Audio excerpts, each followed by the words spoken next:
Olá, seja muito bem-vindo a mais um Papo e Café. E hoje nós vamos entrar no mundo das fotografias, um mundo de belíssimas imagens. E quem veio contar um pouco mais pra gente sobre esses detalhes dessa vida tão bacana é o Alexandre Marchetti. Ele estuda fotografia desde os 17 anos de idade e tá aqui pra conversar um pouco mais com a gente.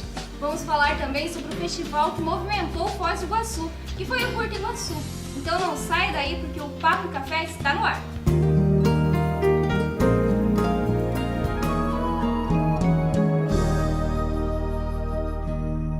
Começamos o primeiro bloco do Papo Café falando um pouco de fotografia. Estou aqui com o Alexandre Marchetti. Alexandre, primeiramente é um prazer receber você no nosso programa. Muito obrigado mesmo pela tua vinda aqui. Vamos começar falando assim. Geralmente as pessoas falam que o amor pela fotografia começa quando criança. Para você foi assim também ou não? Olha, meu pai tinha uma Olympus Trip 35, né, que é uma câmera muito famosa dos anos 70, né? E eu sempre queria pegar a câmera da mão dele para fotografar. Só que naquela época as câmeras usavam filme e era uma coisa super cara, sempre foi muito caro fotografar no Brasil. Então as pessoas usavam um filme de 36 poses durante meses, às vezes 6 meses, para terminar aquele rolo de filme para mandar revelar, né? Então ele não deixava. Eu pedi uma câmera, ganhei minha primeira câmera na formatura de pré, com 6 anos de idade, fiz as primeiras fotos que eram horríveis, a câmera era horrível, e aí, sei lá, poxa filho, sabe como é que é, né? Não dá para ficar tirando foto toda hora e tal. Aí passou, eu consegui mais tarde fotografar só, né? Mas seus pais sempre te apoiaram na fotografia, ninguém falou, filho, isso não é o futuro, sempre estavam do seu lado. Não foi assim não. Quando eu fiz intercâmbio, né? Com 17 anos de idade e meu pai me mandou estudar esperando que eu voltasse analista de sistemas, né? Porque no começo dos anos 90 era o boom da informática. E ele é profissional de RH, né? Sempre trabalhou orientando as pessoas, queria que eu fosse da informática também. Só que eu comecei a estudar fotografia, lá existia um curso de fotografia oferecido no colégio, né? Onde você aprendia a revelar filme, preto e branco, colorido, fazer ampliações coloridas de filme de croma, inclusive, né? Que é o filme slide. Eu fiz o curso e me interessei e aí fechou. Mas quando eu voltei, ele falou, bom, esse negócio de fotografia é um hobby muito caro. Você não tem dinheiro para ser fotógrafo hobbyista. Então ou você se profissionaliza ou você esquece isso aí. Aí eu tive que me profissionalizar. Aí você começou a correr atrás de se profissionalizar. Sim. Hoje você trabalha com um formato um pouco diferente de fotografia, né? Como que funciona? Mudou tudo, né? A gente hoje trabalha com fotografia digital, eu trabalho na Itaipu, né? Só que eu trago já de muito tempo a questão dos ensaios fotográficos de mulher, né? Hoje tem uma proposta muito nova que é o ensaio de boudoir, né? Que é uma proposta de ensaio sensual, mas inspirada numa época mais romântica do ensaio feminino, que são os anos 20, os anos 30, uma época um pouco mais inocente, né? Com mais roupa, digamos, mas o boudoir, né, que é a palavra que se traduziria do francês como tocador, né, ou a penteadeira, ele pega então a mulher numa situação à vontade, de intimidade, né, mas quase como se ela não está ali se mostrando, né? Ela está ali num momento íntimo, está à vontade, está se preparando, está penteando o cabelo, está recém acordando e tal, né, não está se expondo. Mas não deixa de ter uma pintada sexy ali no meio também. É uma coisa meio voyeurística, né? É uma maneira de você colocar a sexualidade, mas sem intenção. E isso acaba trazendo um tom mais doce para o ensaio, sabe? A mídia hoje acaba fazendo com que a mulher tenha essa vontade de se ver tal e qual ela vê todo dia as mulheres na mídia, né? As mulheres estão produzidas, estão maquiadas, estão bem iluminadas, estão fotografadas, estão photoshopadas, né, de monte. E aí, na verdade, essa é um pouco a ideia, dizer, olha, você quer passar por essa experiência, a gente tem condições de tratar uma ideia com você e proporcionar isso. Trazendo um pouco para nossa cidade, você tá conseguindo trabalhar bem com isso daí aqui? Sim. O trabalho está sendo muito bem recebido, né? A gente tem uma oportunidade aqui em Foz, que é poder usar a natureza, né?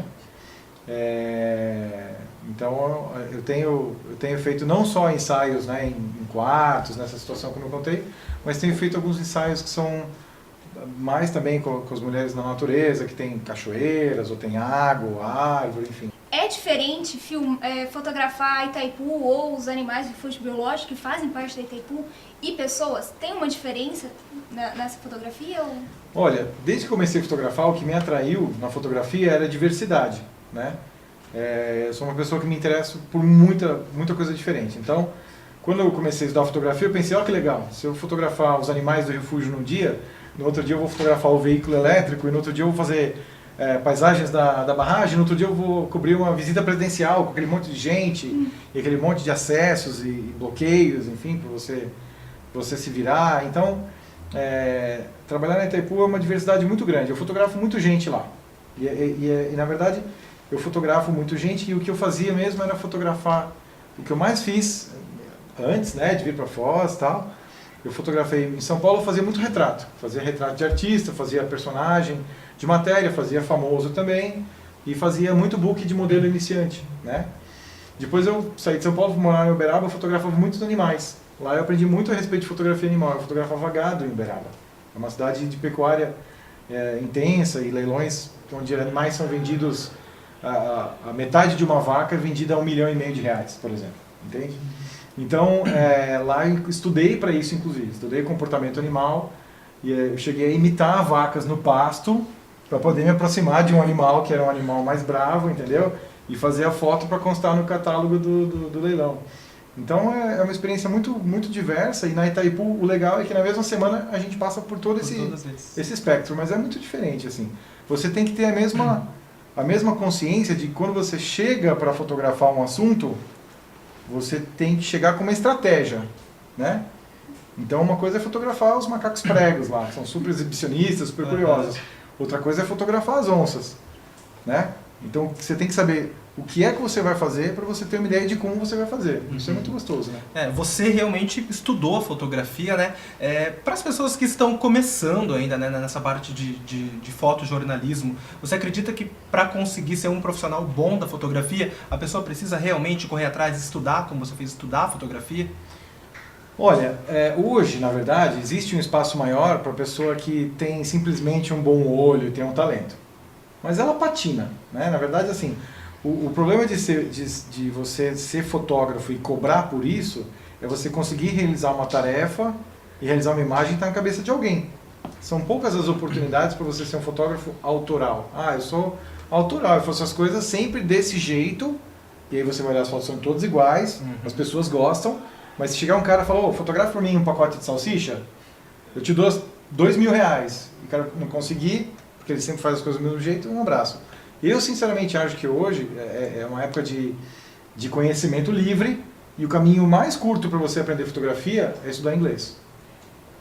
Eu hoje estudo, na verdade, eu faço toda a parte de edição do meu trabalho, eu faço ouvindo um canal que tem na internet, chama Creative Live, que são aulas gratuitas em 3 ou 4 canais diferentes, de fotografia, de design, de edição, de Photoshop.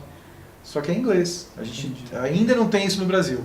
Então, para quem quiser estudar fotografia, de repente, e principalmente estando em Foz do Iguaçu, que as ofertas de cursos são poucas, estuda inglês e cola na internet. Está tudo lá. Tem tutorial no YouTube de qualquer técnica que você quiser saber. Entendi. Então, Alexandre, obrigado pela sua participação, pelas suas dicas. Tenho certeza que o pessoal que está assistindo gostou bastante do que você trouxe aqui. Muito obrigado mesmo pela sua participação. Obrigado pelo convite. Agora o Papo Café vai para o intervalo, mas a gente volta no próximo bloco falando um pouco mais sobre o festival de curta-metragem que teve aqui em Foz do Iguaçu.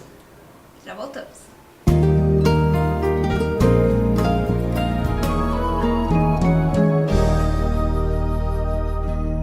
Olha só, voltamos agora do segundo bloco para falar um pouquinho sobre o festival que movimentou aqui a cidade de Foz do Iguaçu, que é o Festival de Curta-Metragens, né? Estou aqui com o Alexandre. Alexandre, primeiramente, muito obrigado pela sua participação, obrigado pela sua vinda aqui no nosso programa.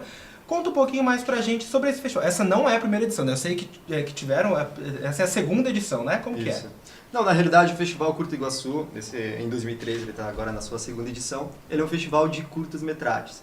Mas ele não trabalha só com o conceito da realização propriamente dita dos curtas-metragens, mas ele trabalha toda uma concepção de formação e exibição, trabalha mesmo com a comunidade. Nós chamamos o carro-chefe, a maratona cinematográfica, onde os produtores possuem 48 horas para realizar e produzir um curta-metragem.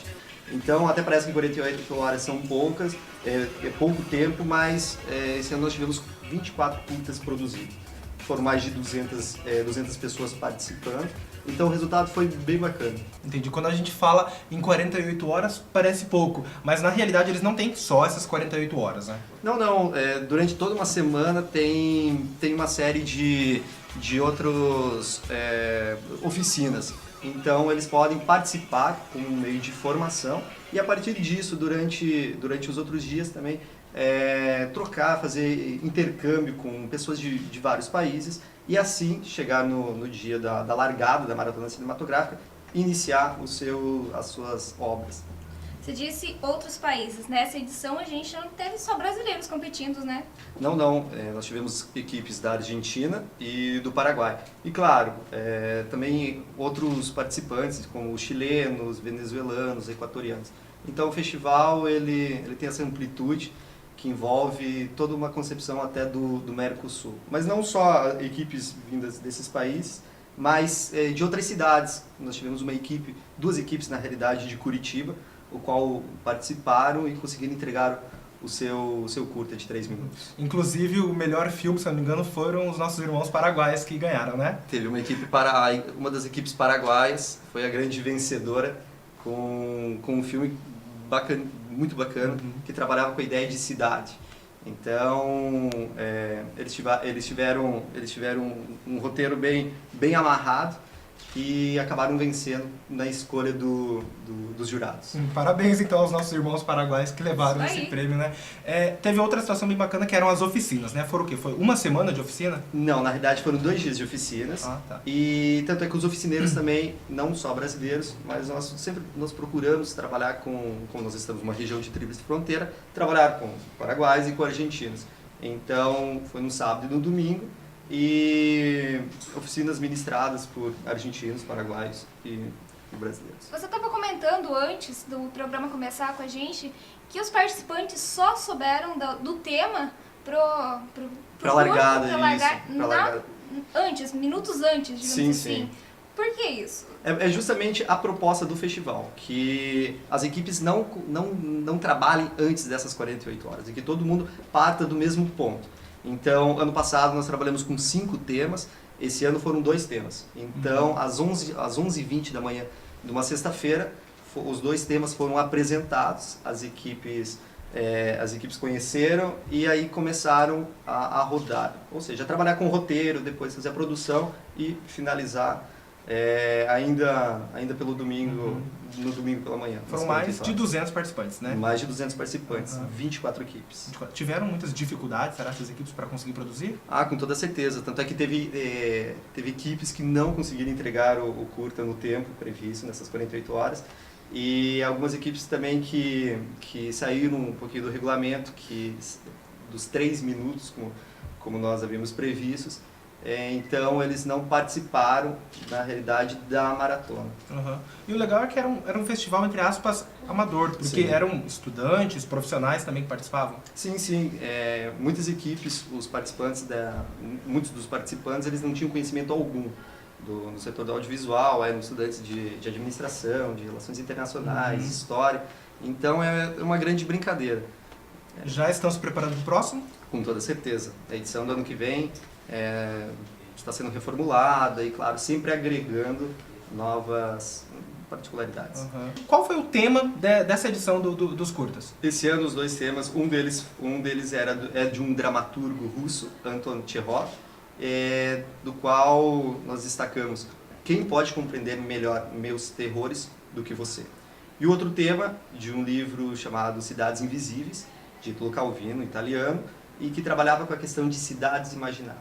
Então era toda essa concepção de trabalhar com cidade, com memória, claro, ligado ao centenário Na avaliação desses trabalhos, vocês cuidavam se eles não fugiam muito da lógica do tema? Sim, porque esse é um dos requisitos do festival, da maratona em si. Os temas foram então sorteados, digamos assim, selecionados, para ligar também a questão do centenário de Foz, correto? Esse último tema, como cidades invisíveis, cidades imaginadas, sim, ele surge justamente nessa questão até de memória mesmo, e ligado ao centenário da cidade. Alexandre, explica pra gente como funcionou esse lance das imagens. Capturar as imagens, eles tinham tudo nas 48 horas, como anteriormente, sem usar banco de imagem, sem nada, não podia? Claro, como meio até de precaução para que as equipes não utilizassem banco de imagens ou tivessem gravado durante os outros dias antecessores da largada maratona, nós distribuímos na largada uma claquete, onde ela só se tornou pública no dia mesmo do início mesmo dessa maratona. Então, nessas claquetes, todas as equipes, antes de qualquer tomada de imagem, deveriam utilizar, e tanto é que sim, durante o julgamento não, durante a análise do júri, algumas imagens ficaram um tanto quanto confusas, aí nós ligamos para as equipes e pedimos esse banco que eles fizeram. Mas todas as equipes cumpriram o acordo, o regulamento, então nenhuma na realidade teve a tomada de imagem anteriormente às 48 horas do para festival. evitar qualquer tipo de situação que pudesse prejudicar os outros Claro, também, com né? certeza. Porque a brincadeira é essa, é trabalhar nessas 48 horas. Então não tem o porquê também de dar margem para que as pessoas produzam antes ou utilizem já um banco de imagem. Entendi. Até Bacana. porque, como você falou, né? O legal é essas 48 horas, é a correria de preparar, de pensar em tudo. Então acho que foi bacana, né? Aham. Então, Alexandre, obrigado pela tua participação. Aguardamos aí alguns detalhes também da próxima edição. Logo a gente pode conversar novamente sobre isso. Muito obrigado pela sua participação. Obrigado a Obrigada. vocês. Então, pessoal, se vocês gostaram do nosso programa, podem acessar a página do Facebook. Tem lá Papo e Café, facebook.com.br. Pode deixar lá suas dicas, sugestões de entrevistados que você quiser que a gente aborde aqui no programa. Pode colocar lá que a gente vai acessar. Eu me despeço por aqui. Eu também. Até mais, até o próximo programa. Até a próxima. Tchau, tchau. Vamos falar também do festival que movimentou a cidade de Foz do Iguaçu, que foi o Curta Iguaçu. Então, fique aí. Não, pode ir. Não, peraí, eu preciso me defender disso. Ô, Rodrigo!